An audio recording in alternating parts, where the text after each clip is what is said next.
இன்னைக்கு உங்க ஹேர் கேர்ல வந்து உங்க தலைமுடியில் இருக்கக்கூடிய எல்லா பிரச்சனைகளையும் தீக்கிற மாதிரி ஒரு சூப்பரான ஒரு எண்ணெய் பார்க்க போறோம். எண்ணெய் எப்படி தயாரிக்கிறது அப்படின்னு. இந்த எண்ணெயோட பேரே வந்து பாத்தீங்கன்னா கீரை எண்ணெய். ஏன்னா மூணுல இருந்து 4 வகையான கீரைகளை பயன்படுத்தி பண்ண போறோம். இதுல வந்து என்னென்ன உங்களுக்கு பெனிஃபிட்ஸ் கிடைக்கும் அப்படின்னு பாத்தீங்க அப்படின்னா வந்து உங்களோட வறண்ட தலைமுடியோட அந்த இது தோற்றம் மாறும். அதோட வந்து பாத்தீங்கன்னா இளநரையை தடுக்கும். முடி வந்து அடர்த்தி இல்லாம இருக்கு அப்படின்னா வந்து முடி அடர்த்தியா வளர்றதுக்கு உங்களுக்கு ரொம்பவே உதவி புரியும். உடல் உஷ்ணத்தையும் கட்டுப்படுத்தும். என்னென்ன கீரைகள் அப்படின்னு பார்க்கலாம் வாங்க. கரிசலாங்கண்ணி கீரை.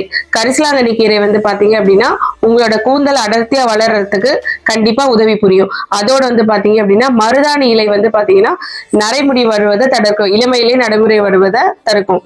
கீழா நெல்லியும் பாத்தீங்க அப்படின்னா வந்து இளநரைக்கு வந்து பெஸ்ட் ஒரு சொல்யூஷன் அப்படின்னு பார்க்கலாம். கருவேப்பிலை இதோட வந்து பார்த்தீங்கன்னா கருவேப்பிலையில வந்து இயற்கையாவே இரும்பு சத்து அதிகமா இருக்கிறதுனால வலுவிழந்த உங்களோட முடியோட வேர்க்கால்களை வந்து இது நல்லாவே வந்து பாத்தீங்கன்னா வலுப்படுத்தி கொடுக்கும். இந்த எல்லா கீரைகளையும் ஒன்னா சேர்த்து சம அளவு எடுத்து நல்லா அரைச்சு அதோட சாறு எடுத்துக்கோங்க.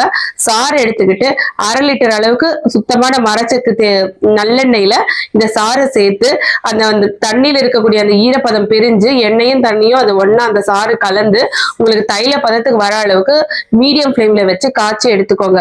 இது வீக்லி ஒன்ஸ் வந்து பாத்தீங்கன்னா உங்களோட வேர்க்கால்கள்ல நல்லா படும்படி வெதுவெதுப்பான எண்ணெயா இதை வந்து நீங்க சூடு பண்ணி உங்க வேர்க்கால்கள்ல படும்படி மசாஜ் பண்ணி ஒரு 1 மணி நேரம் அதை விட்டுட்டு அதுக்கப்புறமா வந்து நீங்க குளியல் பண்ணுங்க.